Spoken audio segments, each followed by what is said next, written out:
Arabia సముద్రంలో బిపోర్జాయ్ తుఫాన్ సమయం గడిచే కొద్దీ ఉగ్ర రూపం దాలుస్తుంది.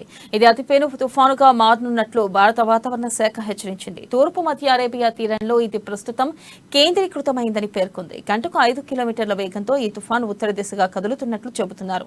6 గంటల్లో ఇది అతి తీవ్ర తుఫానుగా మారుతుందని అంటున్నారు.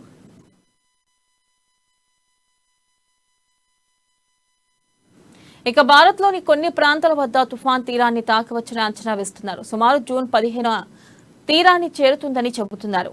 ఇక ముంబైకి ఉత్తర నైరుతి దిక్కున 530 కిలోమీటర్ల దూరంలో, పోర్బందర్ రేవుకు దక్షిణ 830 కిలోమీటర్ల దూరంలో కేంద్రీకృతమైంది. ఇది మరింత తీవ్రమై గుజరాత్లోని సౌరాష్ట్ర, కచ్ వద్ద తీరాన్ని తాకవచ్చని అధికారులు చెబుతున్నారు.